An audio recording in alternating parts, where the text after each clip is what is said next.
आसमान की ऊंचाइयों तक पहुंचने का सपना इंसान का सबसे पुराना और सबसे बड़ा सपना रहा है।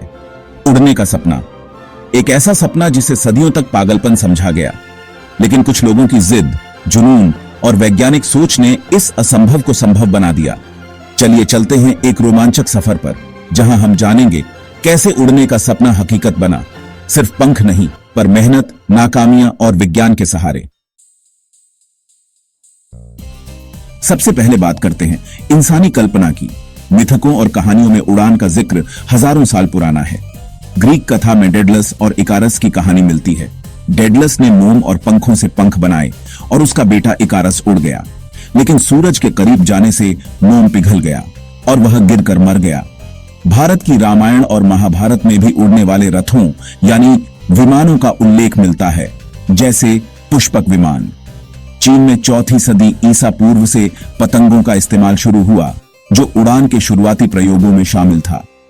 इन सब में विज्ञान कम था, लेकिन कल्पना जबरदस्त थी। अब बात उस व्यक्ति की जिसने पहली बार वास्तव में उड़ने की कोशिश की। अब्बास इब्न फिरनास, जन्म 810 ईस्वी, अल एंडलस, जो अब स्पेन का हिस्सा है। वह एक वैज्ञानिक, इंजीनियर, कवि और आविष्कारक थे। साल 875 ईस्वी में अब्बास ने लकड़ी और रेशमी कपड़ों से पंख बनाए। उन्होंने एक ऊंची जगह से छलांग लगाई और कुछ सेकंड के लिए हवा में उड़ान भरी। यह इतिहास की पहली झांत मानव निर्मित उड़ान मानी जाती है। हालांकि वह सफलतापूर्वक लैंड नहीं कर पाए और उन्हें चोट आई, लेकिन उन्होंने एक नई दिशा दी। उड़ने का सपना अब सिर्फ कल्पना नहीं रहा। अब्बास के बाद कई और लोगों ने कोशिशें की। लियोनार्डो दा विंची 1452 से 1519 उन्होंने उड़ान के बारे में विस्तार से अध्ययन किया। उनके ऑर्निथॉप्टर डिजाइन इंसान को पक्षियों की तरह उड़ाने के लिए बनाए गए थे।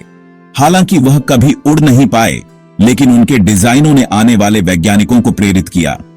17वीं से 19वीं सदी तक कई वैज्ञानिकों ने हवाई गुब्बारों, ग्लाइडर और पैराशूट पर काम किया, जैसे सर जॉर्ज केली, ब्रिटेन, 1804, जिन्हें आधुनिक एरोनॉटिक्स का जनक कहा जाता है। उन्होंने पहली बार लिफ्ट, ड्रैग, थ्रस्ट और वेट जैसे एयरफोर्स सिद्धांत समझाए। ऑटो लिलियंथल, जर्मनी, 1890 के दशक में, जिन्हें ग्लाइडर किंग कहा गया। उन्होंने 2000 से ज्यादा बार सफल उड़ान भरी, लेकिन 1896 में एक दुर्घटना में उनकी मृत्यु हो गई। उन्होंने राइट ब्रदर्स को सीधा प्रेरित किया। अब आते हैं सबसे महत्वपूर्ण मोड़ पर, राइट ब्रदर्स यानी विल्बर और ऑनरविल राइट। साल था 1903, जगह थी Kitty Hawk, North Carolina, America. 17 दिसंबर 1903 को उन्होंने फ्लायर नाम की मशीन उड़ाई। यह पहला पायलटेड, इंजन चालित और नियंत्रित हवाई जहाज था। उड़ान की लंबाई थी 120 फीट, समय सिर्फ 12 सेकंड और पायलट थे ऑनरविल राइट। इसके बाद उन्होंने अपनी मशीन को और बेहतर किया और मानव उड़ान को व्यावहारिक बना दिया। यहीं से असंभव सच में संभव बन गया। अब जानते हैं उन और वैज्ञानिकों और इंजीनियरों के बारे में जिन्होंने हवाई जहाज को परिपूर्ण बनाने में योगदान दिया। ग्लेन कर्टिस, अमेरिका से, राइट ब्रदर्स के समकालीन, उन्होंने बेहतर इंजन बनाए और हवाई जहाजों को व्यावसायिक रूप दिया। इगोर सिकोरस्की, रूस और अमेरिका, पहले मल्टी इंजन हवाई जहाज और आधुनिक हेलीकॉप्टरों के जनक। अमेलिया एयरहार्ट, अमेरिका, पहली महिला जिन्होंने अकेले अटलांटिक महासागर पार किया। उन्होंने महिलाओं को हवाई क्षेत्र में आने की प्रेरणा दी। फ्रैंक व्हिटल, ब्रिटेन और हैंस वॉन ओहैन, जर्मनी, इन्होंने स्वतंत्र रूप से जेट इंजन का आविष्कार किया, जिससे स्पीड और ऊंचाई दोनों बढ़ी।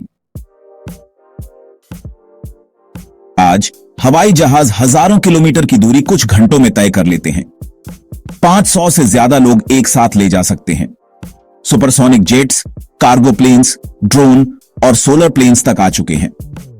इन सब की नींव, सच कहूं तो, उस एक इच्छा से रखी गई थी, उड़ने की जिद से।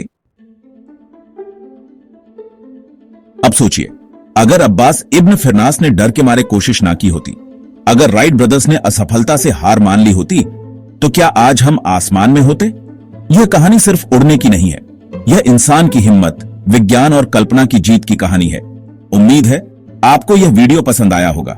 अगर हां तो लाइक, शेयर और सब्सक्राइब जरूर करें और कमेंट में बताइए अगला वीडियो किस खोज पर बनाएं। मिलते हैं अगली बार फैक्ट वाला के साथ, जहां खोज होती है ज्ञान की और उड़ान होती है सच की।